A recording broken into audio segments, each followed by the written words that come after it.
Puluh tahun sudah Republik Indonesia merdeka. Sejak dikumandangkannya proklamasi pada 17 Agustus 1945 oleh Soekarno dan Muhammad Hatta di Jalan Pegangsaan Timur nomor 56, Jakarta Pusat. Kini Indonesia termasuk salah satu negara demokrasi terbesar di dunia. Sejarah demokrasi Indonesia sendiri dimulai pada awal abad ke-20, yaitu ketika pemikiran demokrasi modern dari Barat sudah mulai masuk ke Indonesia. Meski demikian, demokrasi yang diberlakukan oleh bangsa Indonesia bukanlah tiruan dari demokrasi negara lain, tetapi didasari dari nilai-nilai luhur Pancasila serta budaya bangsa Indonesia sendiri yang dikenal sebagai demokrasi Pancasila. Lalu apa itu demokrasi? Demokrasi berasal dari bahasa Yunani dari kata demos yang berarti rakyat dan kratos yang artinya pemerintahan. Demokrasi adalah bentuk atau mekanisme sistem pemerintahan suatu negara sebagai upaya untuk mewujudkan kedaulatan rakyat atas negara untuk dijalankan oleh pemerintah negara tersebut. Demokrasi juga diartikan oleh Kamus Besar Bahasa Indonesia sebagai gagasan atau pandangan hidup yang mengutamakan persamaan hak dan kewajiban serta perlakuan yang sama bagi semua warga negara. Pada dasarnya, suatu negara dikatakan demokratis jika rakyatnya berkedudukan sama di depan hukum, mempunyai kesempatan untuk berpartisipasi dalam proses pengambilan keputusan, dan memperoleh penghasilan yang layak, serta adanya kemerataan kesejahteraan yang adil. Cakupan landasan demokrasi di Indonesia sendiri adalah kebebasan bersuara, kebebasan berkumpul, kebebasan berbicara, kebebasan berpolitik, dan kebebasan atas hak hidup. Ada dua bentuk dasar demokrasi yang kita ketahui, yaitu langsung dan tidak langsung. Demokrasi langsung adalah suatu sistem keputusan politik yang diambil langsung oleh rakyat. Demokrasi tidak langsung merupakan sistem pemerintahan warga negara untuk memilih wakil-wakil mereka dalam pengambilan keputusan politik atas nama mereka seperti dalam demokrasi perwakilan. Sementara itu, pengembangan sikap demokrasi bisa dilakukan misalnya dengan cara memperlakukan seluruh masyarakat Indonesia dengan adil tanpa membedakan, menjunjung tinggi kepentingan bersama di atas kepentingan pribadi, dan menghormati pendapat serta hasil keputusan melalui musyawarah untuk mufakat. Pemilu yang di Indonesia lebih dikenal dengan nama Pesta Rakyat adalah simbol sekaligus tolak ukur dari demokrasi, karena merupakan momentum besar bagi rakyat untuk menentukan arah perkembangan negara. Pemilu di Indonesia diatur dalam pasal 22E ayat 1 Undang-Undang Dasar 1945 yang menjelaskan pemilihan umum dilaksanakan secara langsung, bebas, rahasia, jujur, dan adil setiap 5 tahun sekali. Bagaimana dengan implementasi demokrasi di Indonesia? Mari kita telusuri terlebih dahulu sejarah dan perkembangan demokrasi di Indonesia.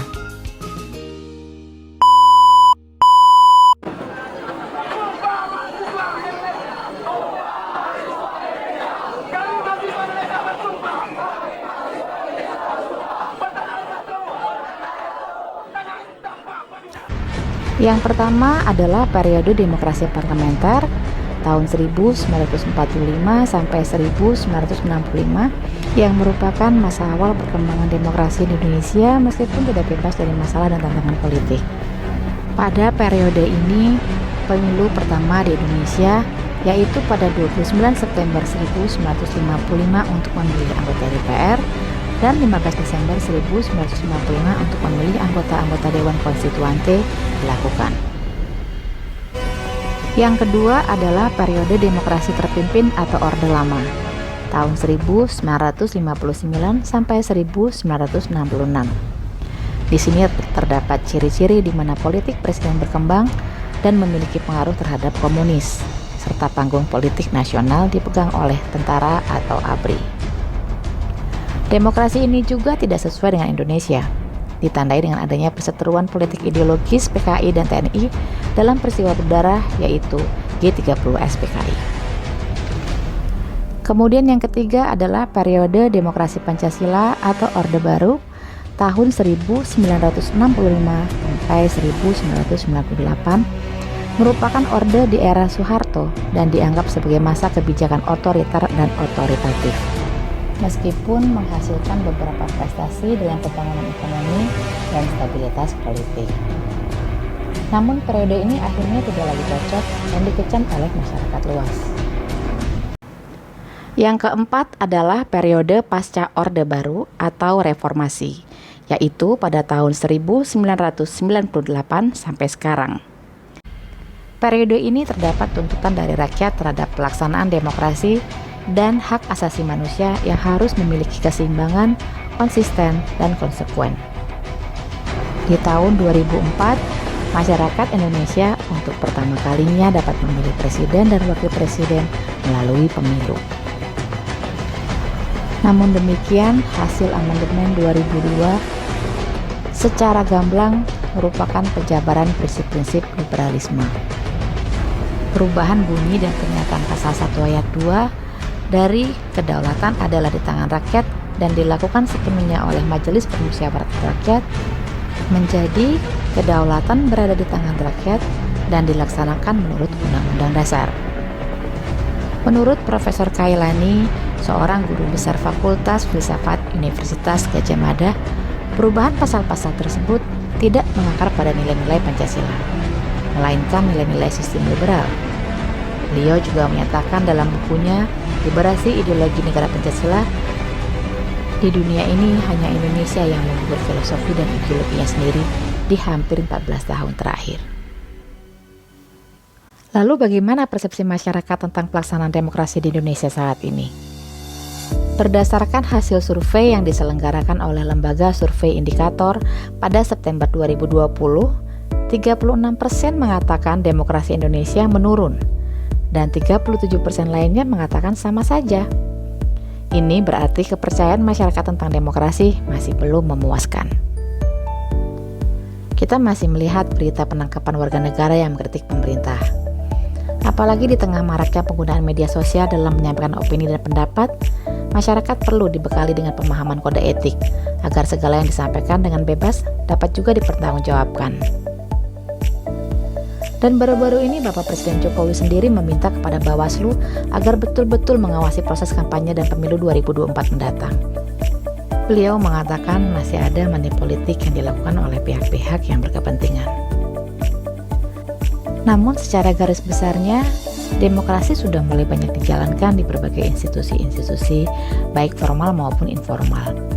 Masyarakat cukup bebas membahas tentang polemik-polemik atau masalah-masalah yang dihadapi oleh negara dan pemerintahan dengan tujuan menemukan solusi terbaik untuk kepentingan bangsa Indonesia.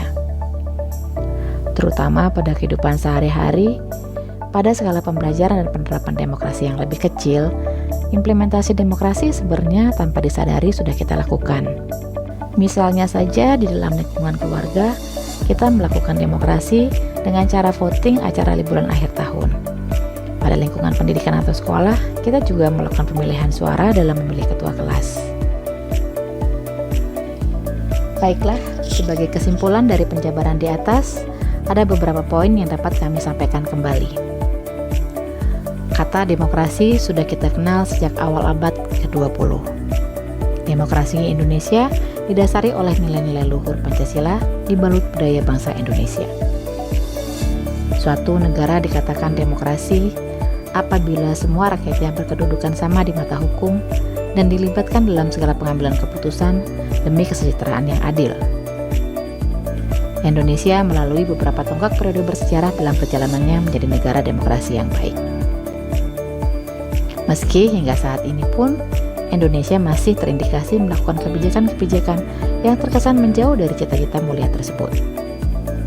Demokrasi di Indonesia, seperti diamati oleh Profesor Kailani, telah disisipkan nilai-nilai liberal melalui perubahan pasal-pasal di Undang-Undang Dasar 1945 melalui amandemen 2002. Namun demikian, dalam kehidupan sehari-hari, dalam skala pembelajaran dan penerapan demokrasi yang lebih kecil, demokrasi sudah dijalankan di lembaga-lembaga formal maupun informal. Well, Indonesia masih perlu belajar dan lebih sungguh-sungguh dalam mempraktekkan political will di seluruh jajaran dan lapisan masyarakat, terutama di kalangan mereka, para politisi Indonesia. Demikian video presentasi dari kelompok 4 mengenai makna demokrasi, demokrasi Indonesia dan perjalanannya, landasan-landasan hukum, serta contoh pengembangan sikap demokrasi di Indonesia. Semoga video ini dapat memberikan tambahan wawasan dan pengetahuan bagi kita semua. Sekian dan terima kasih.